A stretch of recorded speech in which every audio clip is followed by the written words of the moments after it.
Salut! We good? Yes. All good? Super! Mulțumesc că ne-ați acceptat invitația. O să fac o rundă de introducere. Caveat, nu suntem super confortabili să fim live, dar we will do our best. Niciunul de aici. Eu sunt Andrei Dănescu, sunt Head of the 3D Department la AMC. Suntem gazda acestui talk în seara asta și alături de mine l-am pe Dragoș Casian, care este Lead 3D Artist la Blackmail Games. O am pe Mădălina Nicolae, care trebuia să încep, Production Lead la Improbable Studios, și Mihai Lupu, Lead Character Artist la Gameloft. Subiectul pe care încercăm să-l abordăm putem de bine în seara asta este pushing AAA în industria de gaming. Avem aici o listă de subiecte. Eu o să încep cu cea mai potrivită întrebare pentru subiectul nostru. Care sunt costurile pentru a produce conținut de calitate AAA? Deci, inițial aveam art aici, dar eu zic că e ok să vorbim despre partea extinsă, conținut, de la cod până la artă, până la marketing, de ce nu, că e o parte foarte importantă care delimitează AAA-ul de AA. Așa că vă dau ocazia să vorbiți înaintea mea. Care se aruncă la prima? O să fie mai ușor la următoarea întrebare, jur. Experiența mea de bugete e foarte limitată, nu interacționez cu asta în programul zilnic. Eu mă ocup strict de partea de creat asset-uri 3D și mici chestii tangențiale, dar de asemenea experiența mea pe AAA e predominant de când lucram în compania asta. Am lucrat mulți ani aici, dar apoi eu m-am dus spre indie, AA, să zicem, mai mult. Ce aș putea adăuga eu relevant este din AA, unde cred că nu-s două studiouri la fel și nu știu, cred că pot detalia, dar nu pot spune degetul pe un cost, adică nu pe... Costul e așa, e un termen mai general. Emoțional. Emoțional, da. Emoțional, financiar, of course, că ăsta e primul, dar mai este și cost uman. Da. Da. Ce înseamnă costul de stres, Da. costul logistic, orice. Da, aș zice că se diferențiază prin, nu știu cum să zic, nivelul de pregătire al resurselor umane, ce tip de oameni cauți, ce recrutezi, ce training intern faci, cât timp aloci pentru asta. În AAA totul e mult mai structurat din punctul de vedere, sau ar fi bine să fie ca să iasă produsul. Și mult mai delimitat. Și mult mai scalat. Exact. Și Da. să nu uităm de partea artistică, bineînțeles că contează enorm fiecare experiență pe care și școlile pe care le are omul. Da, costurile sunt din ce în ce mai mari, cu cât cerințele sunt mai... Și costurile nu sunt numai pentru cei care fac AAA, sunt cei care încearcă să se angajeze. Da. Deja filtrul de angajare conține mult mai multe checklist-uri acolo. Nu mai poți să prinzi din mers așa de repede ca o limită. Până și procesul este mult mai bine delimitat. Adică, apropo de diferența între AA și AAA, până la urmă pe AAA se angajează specialiști, în principiu te uiți imediat după oameni care deja îți abordează stilul pe care tu l-ai în gând. Poate să fie mai minimalist, poate să fie realist. Și atunci acționezi direct pe cine ai nevoie, ca să nu fie nevoie să crești profilele. Și automat un profil mai senior o să coste mai mult. Dacă ai nevoie de lighting, dacă ai nevoie de VFX, specialiști care, de exemplu, în AA sau în indie, nu vei avea nevoie, vei căuta generaliști care să poată să facă absolut totul. Pe când în AAA deja nivelul de atenție la detaliu este mult mai mare. Da. Și partea de posturi de skill-wise, să spun, trebuie să investească cineva care vrea să ducă la un studio care face AAA-uri sau un outsourcing nișat sau axat pe AAA-uri. Costul oare nu e mai mare la generalist, ca să poată să abordeze tot în AA, sau la unul care știe doar o singură chestie și doar o tweak-uie în puțin așa se mișcă pe curba aia de experiență, să tot împingi câte puțin, să fii un pic mai în față decât celălalt specialist. Greu de zis, nu știu. Chiar... Cred că la un moment dat cu toții devenim, vrei, nu vrei, un pic de generalist. Da. După care începi să te axezi către o specialitate anume. Deci, fie că este de parte de personaje, fie că este de parte de propsuri sau you name it. Sau pe cod, poate vrei să devii tehnic un moment dat îți place să scrii, să faci tool-uri, nu știu. Technical artist. Da. Și acolo iarăși este un split. Da. Te duci pe partea de materiale, de, nu știu, de faci partea de mechanics, poți să faci, deci, nu. Și oricum, pornind de la chestia asta, inclusiv fiecare etapă a dezvoltării și a producției este complet diferită de la un AA la un AAA. De exemplu, concepting. Poate într-un AA este un pic mai rapid, un pic mai ad hoc. Vreau să zic ad hoc cu echipa, știi? Adică ne strângem cu toții la o bere, cum stăm noi aici și hai să vedem cam care e stilul și cam ce vrem să facem. Pe când într-un AAA e una dintre părțile destul de importante și mai nou, cel puțin în funcție de studio, se pot face inclusiv colaborări cu comunitatea, un Discord server sau efectiv atingând persoanele către care jocul vrea să adere, ca să vadă, ok, e un stil pe care ne place direcția, este mult prea departe față de brief-ul original și așa mai departe. Și atunci concepting-ul poate să dureze un pic mai mult și să fie un pic mai costisitor. Asta urma să mă întreb dacă ce ați observat că e o preferință, cel puțin în hiring, către specialiști sau către generaliști, în general. În cazul nostru, în studioul la care lucrez acum, clar cineva care are un spectru așa mai general. Deci nu, cum ziceați și voi mai devreme, să spunem, într-un studio AAA care acum caută poate un artist de materiale explicit, poate omul acesta să facă și altceva. Dar e materiale vor. Și atunci asta va fi vânat în portofoliu. Te uiți după cineva care are materiale. Dar nu e insane competiția? Pentru că odată ce ai terminat proiectul la care ți-a cerut materiale, poate nici pe toată durata lui, o perioadă până l-ai terminat. Da. Apoi trebuie să te duci să ocupi acel unic slot de material în altă parte. Da. E competiție imensă.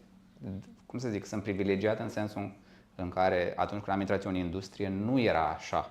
Deci mie mi se părea că e foarte greu față de cum probabil seniorii de când am intrat în industrie, lor sigur le-a fost mai ușor decât mie acum.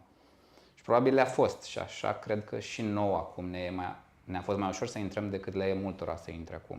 Să nu uităm totuși că noi când am intrat în industrie, cred că sunt 15-20 de ani pentru unii, atunci erau mai puține softuri și acele softuri erau, să spunem, ușor mai simpliste, adică nu erau atât de complexe cum sunt în ziua de azi. Și în niciun caz numărul lor nu sunt atât de mare, adică trebuie să înveți mult mai multe ca să poți să atingi un anumit scop. Da. Deci, eu clar cred că le-a fost mai simplu. Da, ne-a fost. Depinde cum te uiți, nu? Adică pe portofoliu, pe a construi un portofoliu, da, probabil că este mai simplu, dar ca și număr de oameni pe post ar putea să fie o diferență mare, adică e destul de acerbă industria în momentul de față. Da. Și atunci, inclusiv ca și portofolii, dacă e să te uiți pe ArtStation, sunt absolut peste tot și mai ales acum cu full remote, poți să te uiți ori aici, ori în Polonia, în US, oriunde ai nevoie. Știind ce știți voi despre AAA și AA, bine, share knowledge între noi, care ar fi pașii dacă ar fi să te muți de pe AA pe AAA? La voi, dacă ați vrea să treceți pe AAA, să faceți Call of Duty gaming. Nici nu, nu intră în discuție. Care e primul lucru? Buget. Clar, să angajezi mai mult, să produci mai mult conținut, mai mult gameplay. Cred că ar trebui să încep cu funding-ul ca să poți să... Adică acum mecanismul e foarte bine uns pentru un număr de oameni care fiecare e foarte bine pregătit pe feliuța lui din proiect. Știi, chiar și dacă primești funding-ul și bagi 50 de oameni deodată, cred că o să ai mari probleme în a face să intre pe unde trebuie și să se așeze, să fie eficienți pentru rolul pentru care au fost angajați. Nu știu, nu... Deci funding-ul ar fi una. Hai să ținem simplu. Funding-ul e una, prima, cea mai mare. Cred că este... Vorbeam mai devreme, înainte să înceapă filmarea, de Larian și de Baldur's Gate.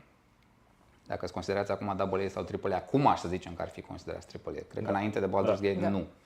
Dar aia e o creștere, cred, organică de la 2A la 3A, unde tu faci jocuri și la un moment dat, băi, e mișto ce ați făcut, deja e la nivel de...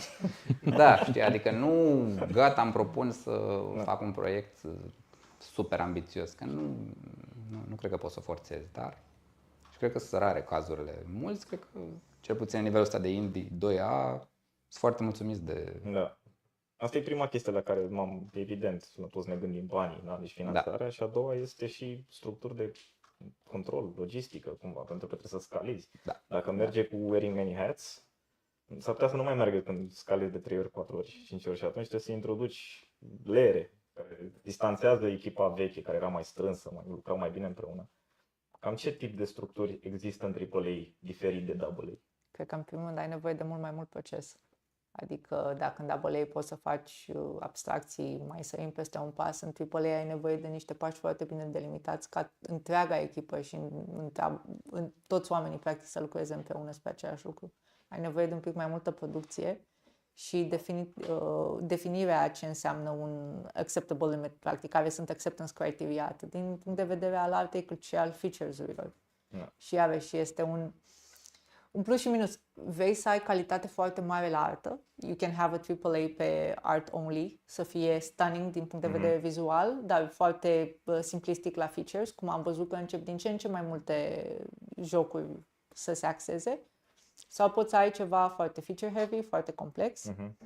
Și atunci, inclusiv pe artă, se mai pot face chiar viața. Adică mai poți să mai șutești un pic pe aici, pe acolo, știi? Ca să zic așa. Dar strict la nivel de artă, trebuie să ai niște pași foarte bine definitivați și să știi exact unde vrei să ajungi și când.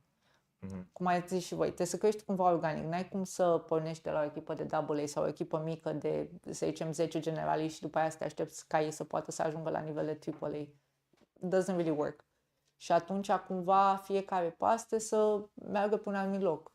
Începe, ok, level design și 3D art-ul. Care sunt nivelurile? Câte nivele? How do you scale that? Mai ai nevoie de oameni? Îți pot face oamenii tăi? Cum se pupă programul după aia? Cât de lung poți să ai, de exemplu, un prototyping phase?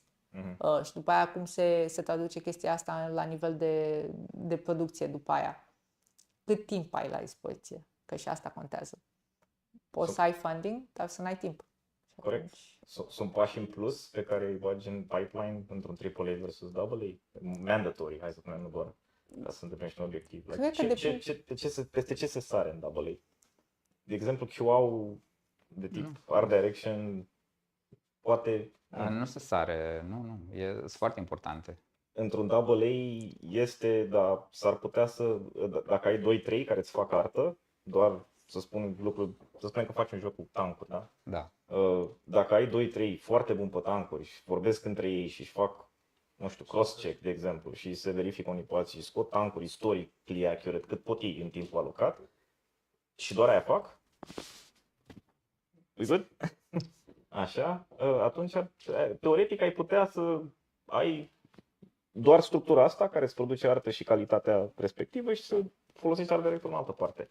Adică poți să scoți direction-ul ăsta higher level de pe anumite lucruri în AA. În AAA poți? Să zicem, iar nu știu cum sunt alte studiouri, dar la noi art directorul, pe lângă partea de art direction, e și hands-on implicat în producție. Adică nu stă undeva într-o poziție și spune asta vreau mai verde, asta mai la dreapta, asta mai... Nu, lucrează în level-uri, duce oamenii până la un punct, apoi se bagă în șa respectivă, dă un check-out la ea și el lucrează pe ea până e ok. Adică, dar nu știu cum e în alte studiouri. Cred că la o echipă mică, cred că e greu să te ocupi strict de art direction. Gotcha. Deci e mult mai hands-on, basic, la AA. Da. Toată lumea trebuie să, fiecare rotiță trebuie să meargă într-un ritm care aduce un... E destul de greu, dar totuși pentru un singur om, fie el la D, fie el... Când ai o echipă mare, da. Este foarte greu să faci față. Exact. Adică, inevitabil trebuie să ai oameni sub tine ca AD, să spunem, care să știi că, băi, tu te ocupi de felia asta, tu de felia asta, tu de felia asta, facem ședințe, ne uităm, intre puțin un pic de eficient acolo, pentru că efectiv nu o să faci față. Aș nota că în funcție de cât de mare este jocul sau cât de complex e, poți să ai inclusiv mai mulți art directors pe fiecare zonă în parte. Și atunci la un AAA, dacă la un AA este hands-on și într-adevăr, inclusiv pe proiectele pe care am lucrat eu, alt directorul meu la o echipă de 10-12 oameni a fost meu hands-on. Cum încep să mărești numărul de oameni, începe să fie mai mult inclusiv outsourcing manager și cumva să facă review la ce asset-uri sau efectiv ce primește de la outsourcers. Discuții cu IP holders, for example, știi, și negocieri pe partea asta de IP și ce ajunge pe mâinile lor și efectiv care este nivelul de claritate din joc și how do you match the art style, practic. Deci, cumva, nivelul ăsta de role e diferit la un AA față de un AAA. Gotcha. E un segue bun. Responsabilități. Da. E un segue bun către următoarea întrebare. Cum gestionezi resursele alocate QA-ului? Fie el pentru cod, pentru gameplay, pentru artă. Cum o faci în AA? Oarecum e mai fluid, mă gândesc. N-am avut ocazia să lucrez ca tine. Avem oameni dedicați pe QA care stau și joacă toată ziua pe diverse platforme. Pe ce platforme îți face release-ul? Că e, în general PC și console, dar poate să fie un dev care lansează doar pe Stadia. Da, pe Stadia. Să spunem dacă e joc de mobile, bănuiesc că e altceva, nu știu acolo. Dar testezi consola aia, faci tichete pentru bug-urile găsite. E inevitabil, nu trebuie să ai QA, nu ai cum să... Da, e greu. Și mai ales când ai o platformă, de exemplu, cum este la Gameloft, unde noi facem jocuri special pentru mobile, dar acum tindem să mergem către AAA. Deci faceți switch-uri, nu? Faceți cross. Da, și avem proiecte care se testează PC, console, mobile, Nintendo, Switch, deci sunt toate platforme. Și ai nevoie, pentru că sunt bug-uri. Inevitabil. Am un pic de PTSD pe chestia asta. Eu am pornit în QA destul de mult, testat pe cross pe vremea când Gameloft și Ubi erau împreună, deci și colo și colo. Și mi se pare foarte fain, fiindcă pe AA cumva se dă mai multă atenție bug-urilor decât pe AAA. Pe AAA e atât de mult de testat și este un proces atât de greu și atât de repetitiv, încât tind să pierzi mai multe chestii sau efectiv nivelul de acceptare la ce e acceptabil versus ce nu e acceptabil este mult mai permisiv față de un AA unde fiecare bucățică contează, știi? Și fix ce ai zis și tu acum, că se testează destul de mult cross-platform, în special mobile versus consoles. Este cele mai frumoase probleme le găsești, mai ales când ajungi de la, să zicem, un iPhone, care totuși este destul de puternic, la Switch, care a rămas în urmă destul de mult și atunci aveți o grămadă de probleme de la, nu știu, cele mai bune optimizări pe mobile care pe Switch arată efectiv ca și cum ar fi un mare pixel. It's horrible. Deci... E foarte greu să pui pauză, spui, la un moment dat nu mai poți să spui, nu cred că ai așa cu așa legeritate să spui, ok, nu mai e fezabil pentru Switch.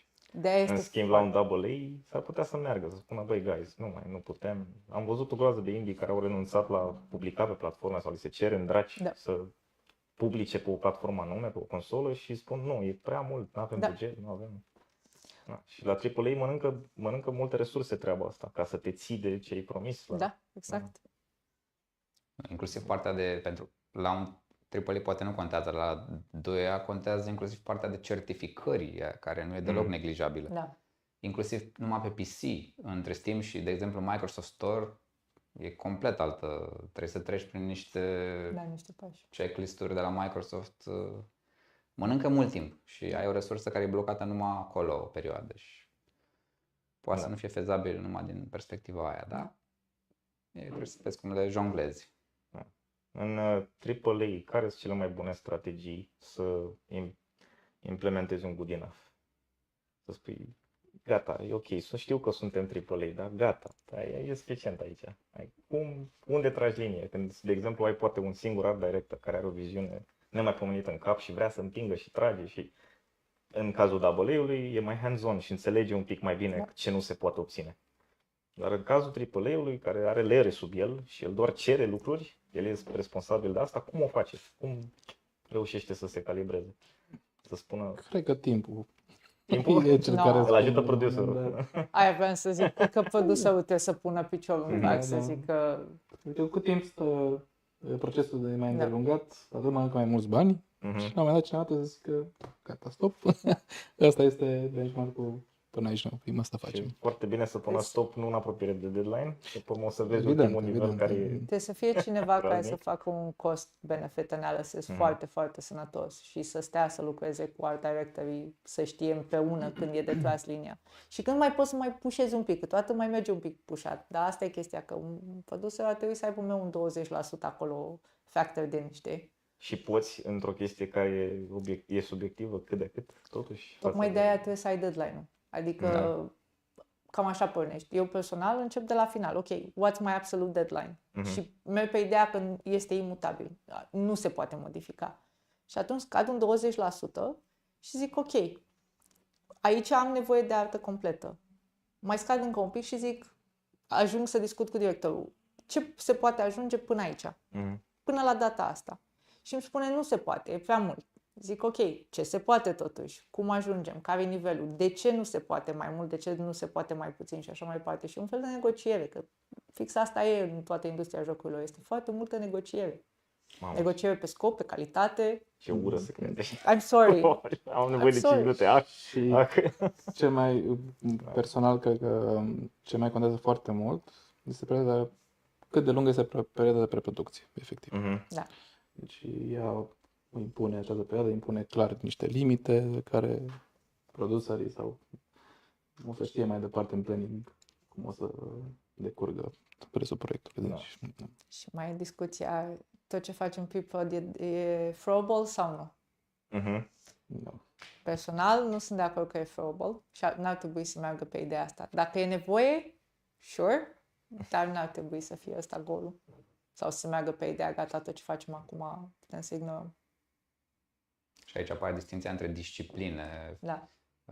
Și noi în proiectul actual, o perioadă am mers pe un branch separat al proiectului care era prototip. Și, de exemplu, din perspectiva mea de artă 3D, nu era throwable nimic din ce băgam acolo, că se copiază și doar lucrez pe el. Dar în cod înțeleg că foarte mult din ce s-a băgat acolo era throwable, știi, n-a fost util și tocmai de-aia am și vrut să ieșim foarte repede din el și să lucrăm în branch-ul principal, unde doar pui și la un moment dat aș zice că e bine să o iei din toate părțile, cumva să ai viziunea proiectului și să adaugi, nu să stai să faci un heirup pe 3 asseturi și să rămână restul, nu, bagă blockout-urile acolo, poți să faci testing cu ele, poți să te joci cu ele, exact, și după aia adaugi straturi de polish, dar o adaugi uniform. Contează foarte mult să ai o fundație foarte bună, pentru că tot când vii cu acele leere, cu acele cărămisp, basically, să ai pe ce să stai, să ai stabilitate. Altfel... Asta înseamnă că mergi într-un fel de sistem waterflow care poți să schimbi dacă te hotărăști să... De asta spun că perioada de preproducție e foarte, foarte importantă. Adică fundația aceea care mă refeream mai devreme, cam acolo e și... Asta înseamnă că e și mai puțin agil, mai flexibil, dar îți faci temele din timp. Da, și mai pregătit, clar. Da. Și foarte multe, cum să zic, e o miză mare care ține de discipline cu care eu n-am neapărat, adică game design-ul. Dacă e fun să joci jocul ăla, știi? Asta poate să facă... Game design-ul, level design-ul. Exact. În ceea ce mă privește, ei poate să testeze dacă jocul e mișto și cu un cub și cu un asset final. În esență e același lucru. Tradițional, pe vremuri când aveai Customer Insights, inclusiv în Ubisoft, sau făceai playtest-uri deschise ca să ceri feedback de la oameni, așa se făcea. Era blockout, placeholder art sau nothing. Acum se mai adaugă placeholder art, din câte am văzut, cumva să-ți dea așa un sens, dar scopul e să vezi mecanica din joc. Și alta să vină efectiv ca într-adevăr un end product, nu să fie analizat doar ce frumos arată, dar de fapt ca și gameplay nu e. De asta zic că eu sunt fan pe ideea cu e bine să mergi pe ideea că ok, poate fi aruncat când începi să construiești, dar nu porni cu ideea că e ok, nu contează, putem să aruncăm totul. Trebuie să fie cu un scop. Și atunci scopul este ori să înveți și să iterezi și atunci să faci mai bine, o să faci într-adevăr ceva care știi sigur că o să fie de succes sau că o să te ajute în următorii pași. Da. Și practic poți să arunci, dar uite, post-mortem. Da, Și exact. ce facem chestia asta. Ai retro.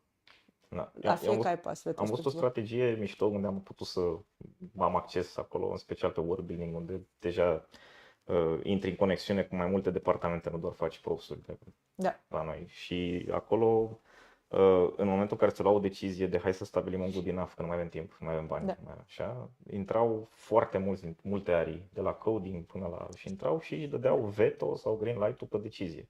E ok să tăiem asta, e ok să facem asta în loc de elaltă. Nu știu dacă toate studiourile fac așa sau dacă e o modalitate bună, pentru că mănânci din timpul lor, s-ar putea să facă altceva, dar mi s-a părut totuși că a funcționat.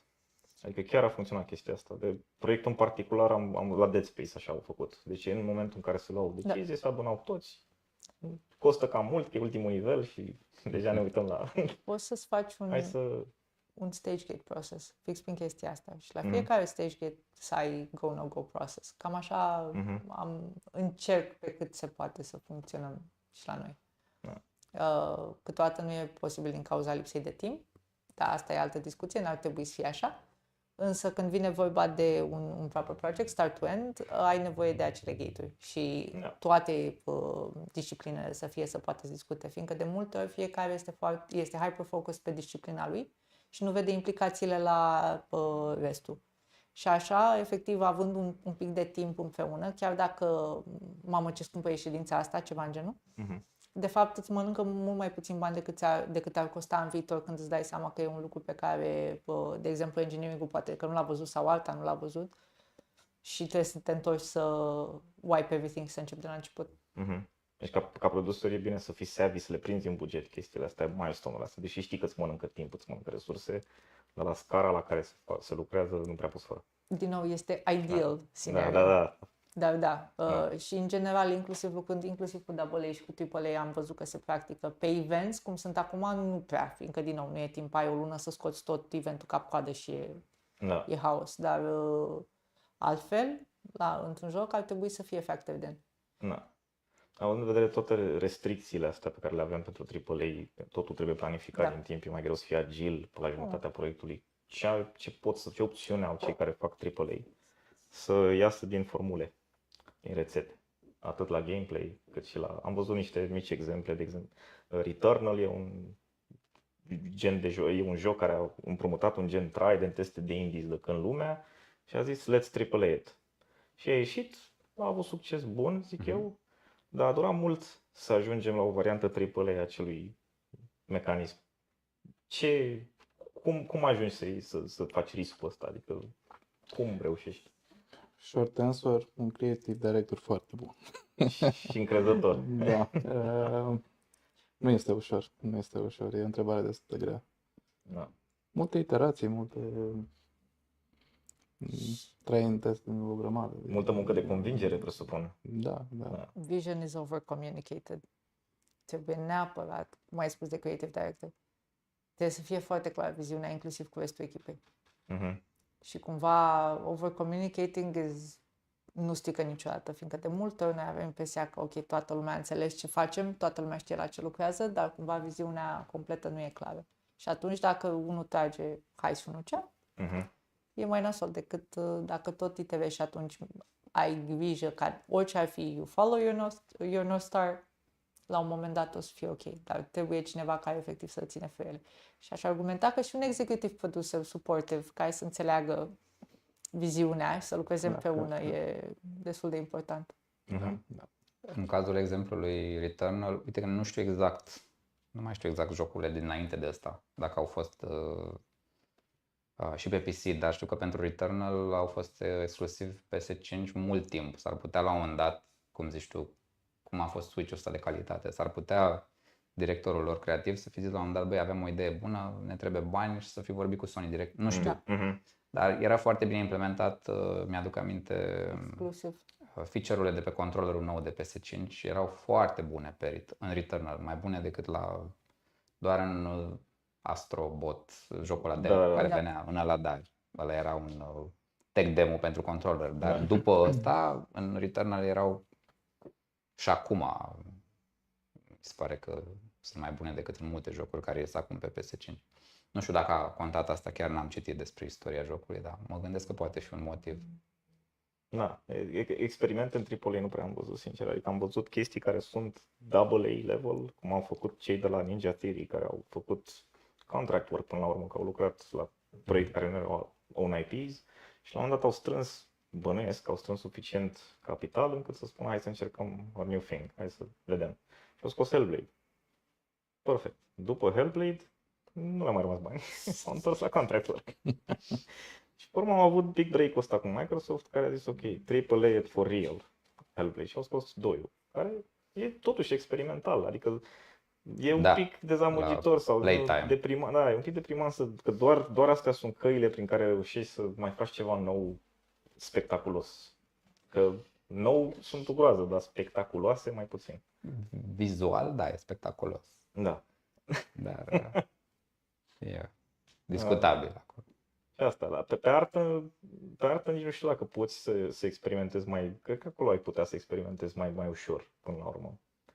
Pentru că cât să împingi hyperrealism-ul, tocmai cred că de tehnologie. În AAA cred că ai chiar un incentiv să nu experimentezi. Dacă găsești o formulă care vinde, vrei să mulgi vaca până... Borderlands. Și atunci dacă gameplay-ul nu primește improvements, că mecanicile trebuie să fie aceleași cu care te-ai obișnuit, schimbi poate, nu știu, atmosfera și împingi calitatea vizuală.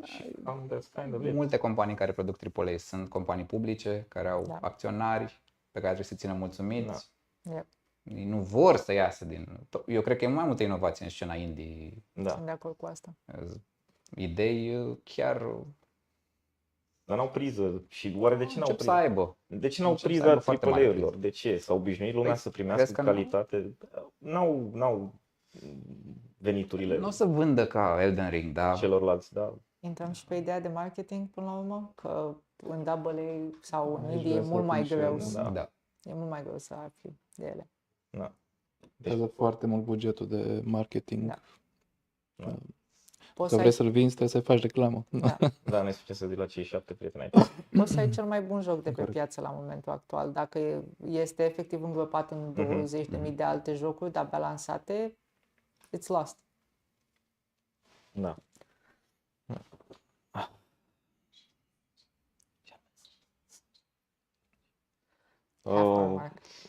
Eram curios pentru mine așa, pentru proiectele cu un control mai strict al calității. Cum ar trebui organizate echipele de producție?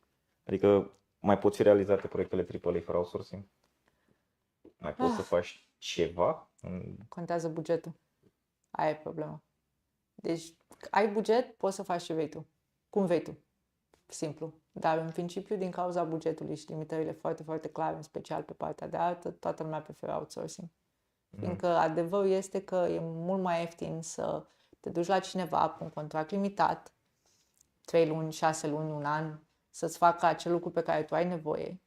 Ca și prim pas, ca și outsourcing manager, poți să te duci la mai multe companii, să faci vetting, să vezi care dintre ei s-ar potrivi mai bine, care sunt mai ieftini și care pot să producă mai repede. Că adevărul ăsta e, outsourcing-ul îți dă permisiunea foarte mare să alegi. Pe când dacă tu ai deja rolurile angajate intern, ai pe cine ai, știi? Și de multe ori nu ai profilul corect sau profilul bun pentru ce ai nevoie și atunci AAA-urile preferă să se ducă să angajeze outsource-uri. Că ăsta e adevărat. Iată un rol exclusiv AAA, outsourcing manager. Este foarte mult de muncă la un AAA, că ai nevoie de armate de oameni și, cum am spus și Madalina, ai de ales între cost, calitate, cantitate. Da.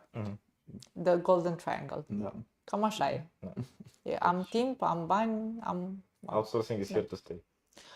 Mi se pare că mai ales acum outsourcing-ul is here to stay.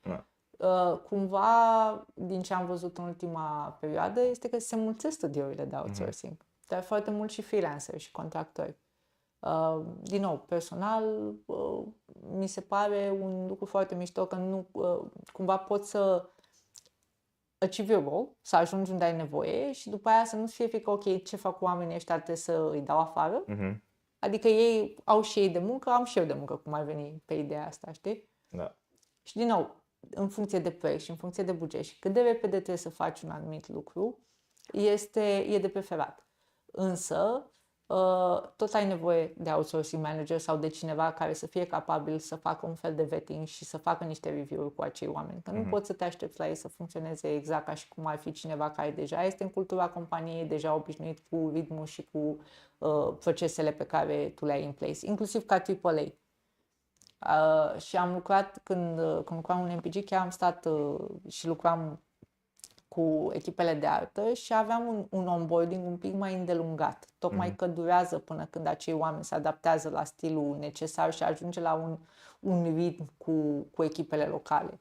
Deci, da, e un factor de cost care ajută, însă se adaugă cumva un pic pe partea asta de onboarding. Și dacă ai o echipă mare, mai ales dacă angajezi o echipă de, nu știu, 10-20 artiști, durează. Este un timp acolo în plus care se intră în factor și pe cost.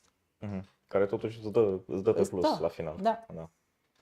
Voi de ce n-ați angajat outsourcer până acum? De curiozitate la AA.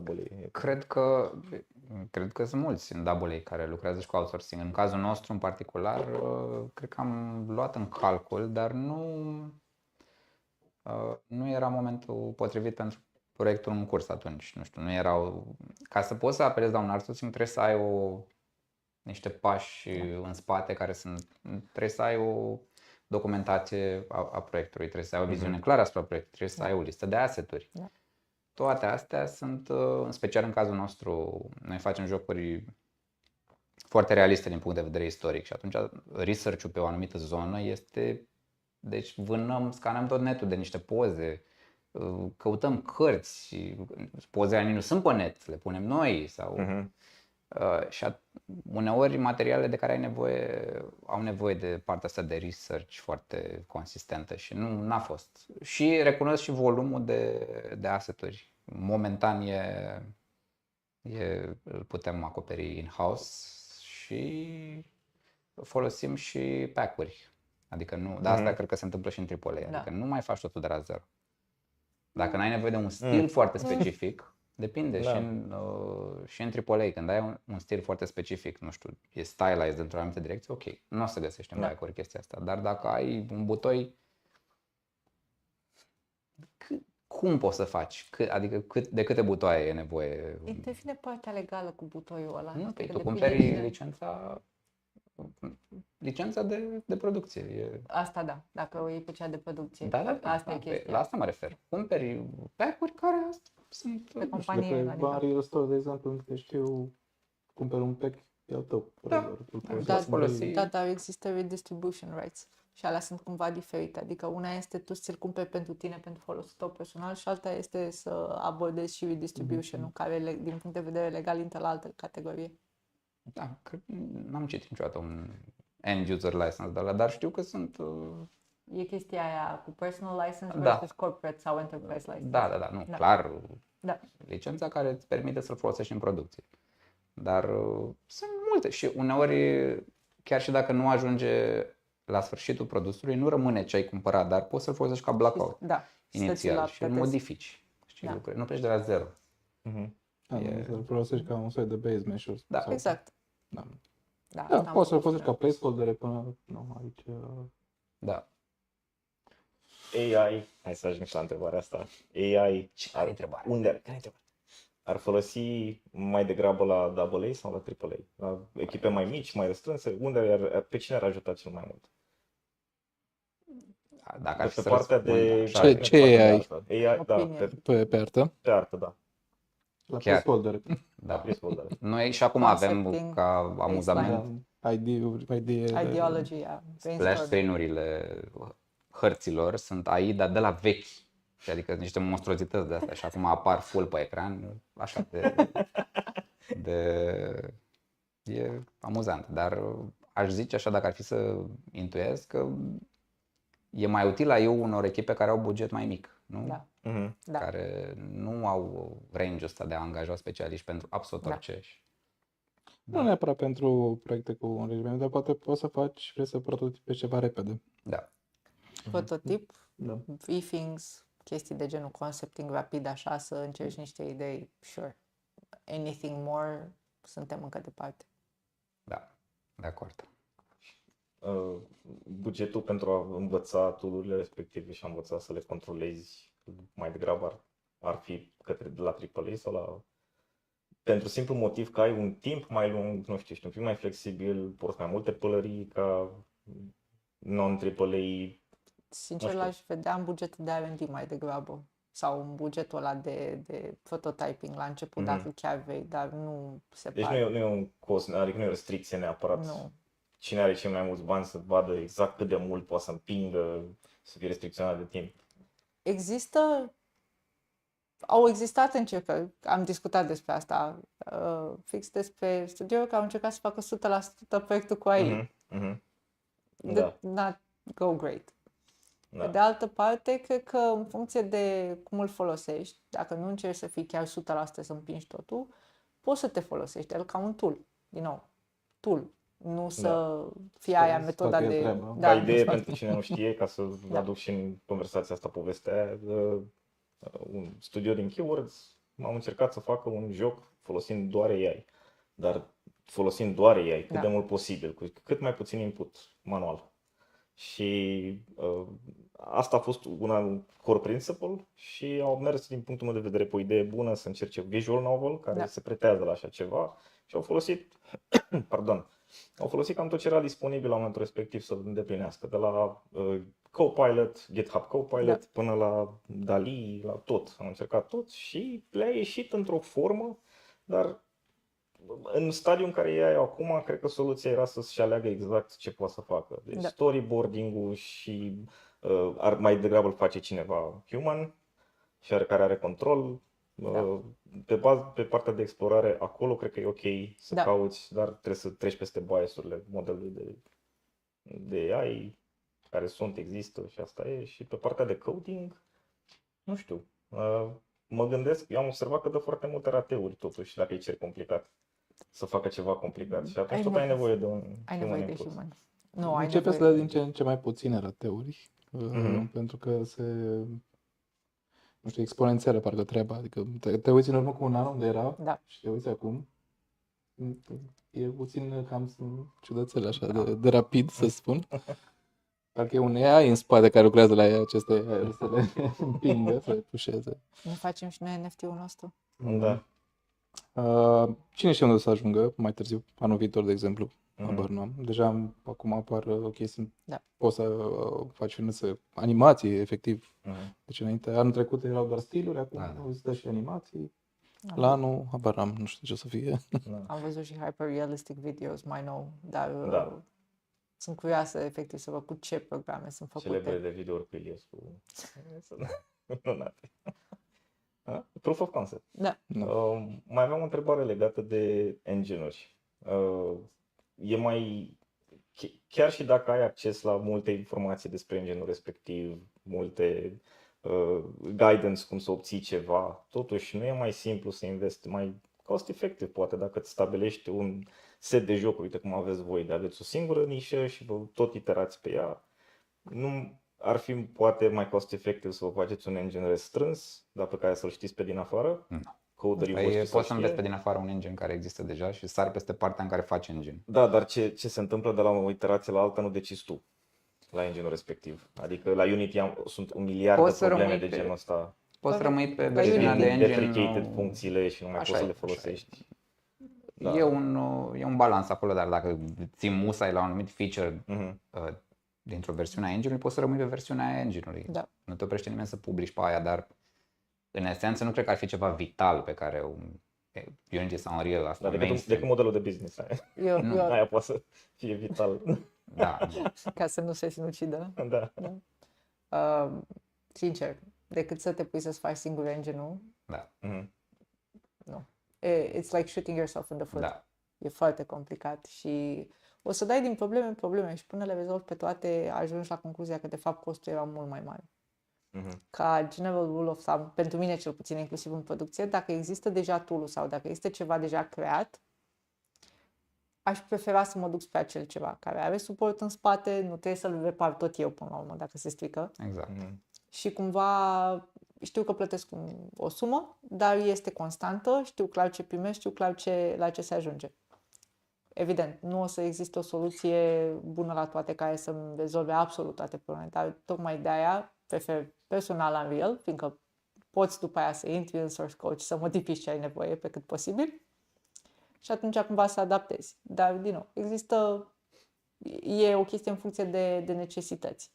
La AAA, că am discutat și despre asta, există foarte multe AAA-uri care au their own engines și de multe ori cu greu reușesc să și le îmbunătățească de la o iterație la alta. Și atunci, inclusiv pe jocurile la noi, mai noi se uită la engine-uri deja existente. Mai ales ce au făcut cei de la Epic acum, Unreal-ul este un fenomen în sine. Adică... Deci hot take 2024, 2025 plus, o să se cam renunțe la engine-urile proprii.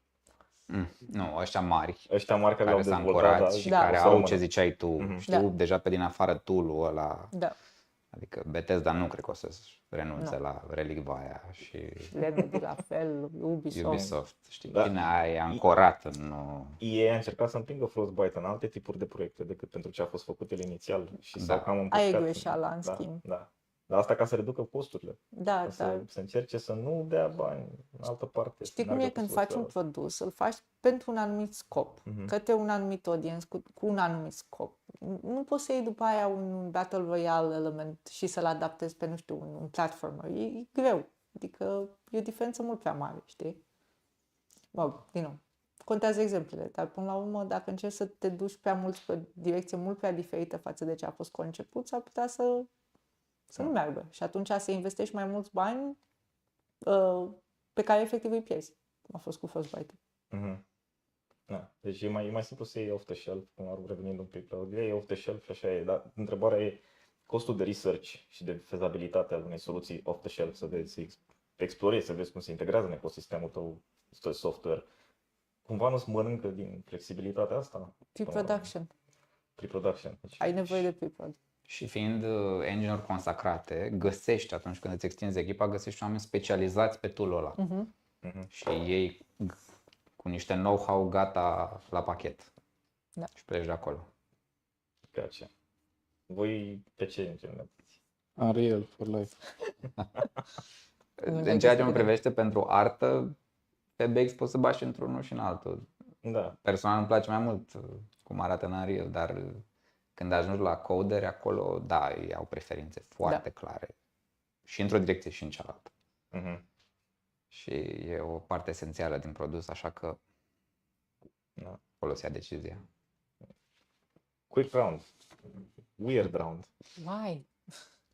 Cel mai memorabil moment de până acum pentru voi în industria de game, personal sau profesional? Ce e asta, mă? Nu știu, nu vreau să încep. Este întrebare de la public, n-am vrut să sar peste ea, că n-am primit multe. Nu pot să fac un top al... Chiar, sincer, n-am ce să răspund. Uite, am eu răspuns. Te rog. Deci, ne inspirăm, spune. Pe partea personală a fost în momentul în care eu mi-am evaluat opțiunile în liceu, fiind pasionat de artă, mi-am evaluat opțiunile ce pot să fac, asta vorbim de 2010, cam așa. Mi-am evaluat ce pot să fac în termen de higher education pe chestia asta. Nu aveam buget să mă duc în altă parte. Mi-am zis, ok, hai să mă duc la facultate, la Politehnică, măcar mă mai zgârie așa un pic de 3D, mai pe la specializări. Și ideea e că acolo am învățat, cu timpul care mi-a rămas, pe partea de hobby, am învățat cât mai puteam de singur. Atunci și opțiunile erau limitate, n-aveam tutoriale, n-aveam unde să învăț. Și la un moment dat a venit un fost coleg de aici și a ținut un seminar de 3D. Și eu, efectiv, mă lipisem de el, mă puteam așa de piciorul lui și îl duceam până la mașină. Și l-am întrebat la finalul seminarului dacă pot să vin și eu la voi. Pot să vin și eu? Cam așa a fost întrebarea. Și mi-a spus, da, hai că-ți dau un test, te trec de interviu, că l-ai avut 3 luni cu mine.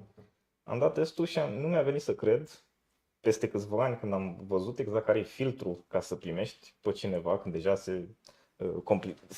devenit mult mai complicat procesul de angajare, adică filtrele erau mult mai complexe, deja nu mai poți să vii chiar de la zero, cum eram eu. Nu mi-a venit să cred că eu am putut să mă angajez la AMC fără să știu să fac normal base. Deci nu mi-a venit să cred și a fost așa o realizare, o chestie asta, incredibil că am prins așa ceva, dar la nivel personal. Și la nivel profesional a fost când am acceptat poziția de lead Și am ajuns să văd ce e în spate, câte decizii, de fapt, trebuie luate înainte să poți să ajungi cu maxim 150.000 de triunghiuri, maxim. Adică eram atât de nișat să iasă cum trebuie. Da, oferă o perspectivă. Da. M-am inspirat? Nu. Ok. Uite, aș putea să spun așa în mare, nu e neapărat cel mai memorabil, dar eu din clasa 5 am fost pe partea de artă. Deci gimnaziul l-am făcut la un liceu de artă, partea de liceu, tot liceu de artă, dar a fost pe specializare de sculptură, facultatea tot de artă, tot pe sculptură, masterul tot pe sculptură, deci n-am mai ieșit din partea asta. Și noi am mai vorbit de fapt de treaba asta. Și la un moment dat am apucat m-am încăpățânat efectiv, să învăț și eu să scriu cod. Și într-un final am reușit. Adică nu e ceva. M-am lovit de matematică, nu eram profilul ăsta de artă cu matematica, cam scârție, nu e cum e pe la poli sau așa. Dar e fun și e nu știu, o chestie care mă mândresc așa, știi, cumva, că am reușit. Mi-am propus ceva și am reușit și fac chestia. Da. Și, asta așa, pe plan profesional, cât de cât, nu știu, sincer, unde să o pun. Cum a fost la tine, Dex, când ai ieșit din outsourcing și te-ai dus într-un studio de dezvoltare pentru o singură chestie, până la urmă? Da, pentru mine personal asta a fost, după atâția ani în outsourcing, cum să zic, te rodează puțin și am luat-o intenționat în direcția asta de game dev, unde, nu știu, să fiu mai la prima mână de a influența produsul, știi, în mod direct, știi, nu să treacă printr-un outsourcing manager, prin oameni care intermediază cumva munca ta de produsul final. Și da, prima experiență n-a fost grozavă. N-aș recomanda, de exemplu, studiourile indie care sunt la primul titlu. Este foarte greu să faci un joc și dacă nu ai experiența asta unui ciclu complet de producție, în special pentru cine conduce studioul ăla, e foarte greu să iei prin bălării și da, asta am experimentat atunci. Dar nu regret, adică e o experiență frumoasă. Mie îmi place, adică e diferit de AAA într-adevăr, dar cred că e și mai puțin stres. Și tool-urile care sunt puse acum la dispoziție, ai acces la engine-urile de care vorbeam, la pack-uri, la tool-uri care sunt pe marketplace-urile astea, că de asta au și avantajul ăsta mare, cele două engine-uri, că sunt foarte multe pachete gata făcute care te ajută mult în producție și îți dau așa un avantaj în a te bate cumva și cu playerii mari. Simți că ai libertate mai multă? Da. Clar da. Adică pot să nu stau să cer aprobare pentru orice chestie pe care vreau să o fac. Adică dacă cu art directorul comunic și am un range așa de mișcare, știi, fiind istoric, știi unde trebuie să te duci în direcția respectivă și apoi te miști mult mai lejer în range-ul ăla. Deci, da, mie îmi place. Hai, văd. Bine și nu. Nu știu ce să vă zic, la mine a fost invers. Eu am început în Ubisoft 12 ani aproape, adică am plecat după 11 ani și aproape 12 ani. Și m-am dus în outsourcing. Și a fost un șoc destul de mare. Adică, fix pe ideea, aveam o structură foarte clară, toată lumea știa ce e la un stage gate, care sunt pașii, ce e pe producție, adică cumva din QA te învățau, știi? Că trebuia să iei totul, pas cu pas. Și am ajuns în outsourcing, culmea pe un full dev project. Ei nu făcuse niciodată un full dev project. Lead-ul meu era decembrie, a plecat literalmente toată lumea a doua zi în concediu de Crăciun. După aia, în ianuarie, șeful meu și-a dat demisia și m-am trezit responsabilă de un proiect AAA Major IP Holder și eram ok. Dar șocul ăla mi-a dat așa, m-am împins să fac. Dar ăla a fost un șoc. Din nou, am o foarte multă mândrie că proiectul a fost unul de succes și am reușit să fac față. Dar a fost șocant, fiindcă a fost iarăși prima oară când a trebuit să lucrez direct cu arta, direct cu design-ul și cumva să începem, eram fix în perioada aia de concepting, cu pre-prod și cu prototyping în același timp, știi? All in one. Într-o lună trebuia totul să fie gata, știi? Adică, ok. No pressure. No pressure, da. Pentru mine a fost din punct de vedere personal un lucru foarte, foarte mișto. Dar profesional, poate ar fi trebuit să le zic invers, dar nu mai contează. Sincer, a fost prima oară când am jucat un AAA. Și mereu spun chestia asta cu toată lumea care lucrez. Pentru mine Tomb Raider, din nou, primul joc ever, efectiv am plâns o lună după tata să-mi ia calculatorul ca să pot să mă joc. Aveam primul CD, primul calculator pe care mi l-a luat nu funcționa, fiindcă avea, nu mai știu, 5 mega liber, adică ceva în genul, adică era un de la vechi de 200 de mega, avea tot hardul. Și m-a șocat așa de mult, încât cred că 4 luni de zile l-am jucat în continuu. Asta în condițiile în care plângeam la ei mei să-mi cumpere calculatorul după ce avusesem accident de mașină și eu plângeam, nu mă duceți la spital că dați bani și nu mai îmi luați calculator, știi? Unde vreau să ajung este că pe mine jocul ăla efectiv m-a influențat să ajung în industria jocurilor și când am ajuns la o altă companie un pic înainte, am lucrat cu Tom Scott, care este unul dintre creative directorii de la Tomb Raider 3, știi?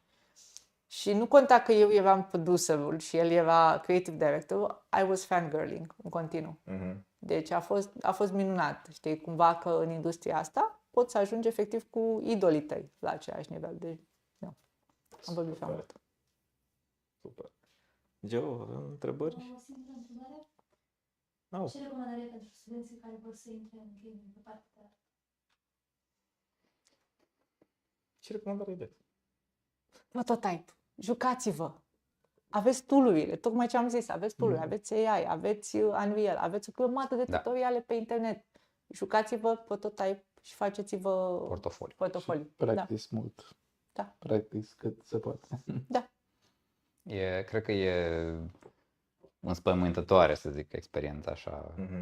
Că te vezi așa în fața vezi foarte multe chestii care ți se opun, știi? E concurența foarte mare pe postura astea de junior. Cred că e copleșitor așa să vezi cât de mulți oameni aplică pe câte o poziție care se deschide. Apoi mai e și chestia asta de AI de care am vorbit, deși aș zice că în 3D n-ar trebui să fie vreun... Încă. Nu știu. E discutabil, dar oricum n-ar trebui să fie un detriment. Da, muncă mult, portofoliu, ăla dictează tot. Sunt foarte multe academii acum care sunt cursuri. Cred că unele sunt și free, dar asset-urile de la sfârșit aparțin studioului și le pot vinde în pack-uri sau ceva genul ăsta. Sunt multe soluții. Dacă nu vrei să plătești, știu că se fac și mentorate unde plătești pe un profesionist, ai one-to-one-uri și te ghidează prin niște asset-uri până ajungi să fie production ready, dar mai apoi trebuie să depui munca și bagi portofoliu și aplici cu el. Eu aș adăuga să nu pentru persoana care a întrebat, nu priviți 3D-ul doar ca o cale să vezi în jocul tău preferat numele tău la credits. Adică nu vă uitați doar la rezultat, pentru că e mult, mult de ajuns până acolo. Trebuie să-ți placă toată călătoria, să-ți placă tot și problemele și tot. Și aia se întâmplă. Dacă treci prin toate astea cu entuziasm, cu constructivism, ajungi și la aia. Da? Dacă te uiți doar acolo, nu o să ajungi nicăieri. Și nu puneți în portofoliu chestii care nu sunt 100% făcute de voi, care sunt, nu știu, de exemplu, noi mai avem situații în care vedem pe cineva că a pus în portofoliu o lucrare care arată bestial și pe urmă la lista, dacă dai pe ArtStation la thanks to și nu se mai termină lista aia de cât s-au venit și au pus mâna pe asset-ul ăla. Nu spune nimic chestia aia. Mai bine pui ceva, dar nu orice. Și asta am învățat-o de la tine. Când din punctul meu de vedere, tu ai fost, cel puțin cât ai stat acum, nu știu dacă te-ai schimbat, ai fost foarte perfecționist. Ar putea la un moment dat să te fi și înjurat. Nu e bine. Nu e bine, acum regret. Like, bă, dar mai termină, cam așa era. Și ideea e că ai avut o mantră la un moment dat, nu pune în ArtStation chestii care încă zici, nu mai putea fi ceva. Fă-i ceva. Și pe urmă viteza vine. Dar ideea e ca să ajungi la rezultatul ăla final, e mai greu decât să-ți îmbunătățești viteza. Aia e o chestie care se întâmplă în timp. Da. Asta ar fi sfatul meu. Și în portofoliu nu se vede viteza. Da, Se exact. vede rezultatul final. Da. Deci, Ceva, un lucru important pe care se pare că îl uităm, nevoia de feedback. Deci ar trebui să posteze undeva, Da. ArtStation sau nu știu. Nu lucra într-o bulă. Exact. Da. Ai nevoie tot timpul de alte păreri, Mhm. fie ele constructive, fie nu, dar ai nevoie de niște păreri ca să-ți faci o idee unde ai putea să mai umbli, unde ai putea să te oprești, unde ai putea să schimbi.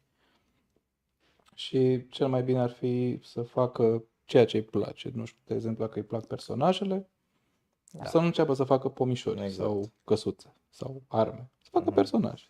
Chestia de profilul tău, să se vadă în profilul de ArtStation. Pentru că o să se simte imediat. Ceea ce îți place și faci într-adevăr cu plăcere, o să se vadă în portofoliu. Deci este... Sper. Gata? Asta e perfectă pentru criptomonede. Go. Uite, Vlad. Spuneți că până la urmă e o limită până la care poți ajunge cu realismul. Credeți că se va opri cândva vara după Ever Increasing Quality? Care credeți că e pasul următor? De s-a stat 5 minute. 3 întrebări aici, Vlad. Am vrut să închid. Eu cred că hard blocker, hard break la asta este tehnologia, odată. Da. Că trebuie să, la un moment dat, găsești echipe care pot să țină pasul cu bleeding edge. Dar atât, că nu mai au. Da. Deci alea ar fi prima frână.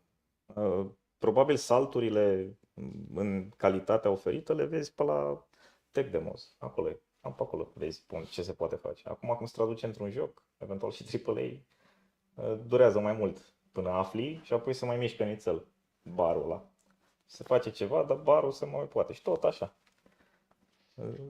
tot timpul când joci ceva care arată foarte, foarte bine în AAA-uri de-astea super high-end și zici, băi, unde se mai poate ajunge, nu? Am avut, cred, cu toții momentele astea, știi, te joci, măi, cum arată jocul ăsta, știi, dar dacă trec 5 ani și îl joci din nou...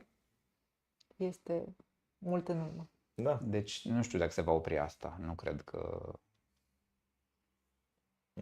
Chiar și când vei ajunge la, nu știu dacă ăsta e endgame-ul, să zici că e complet fotorealist. Să te uiți, să nu-ți dai seama dacă e...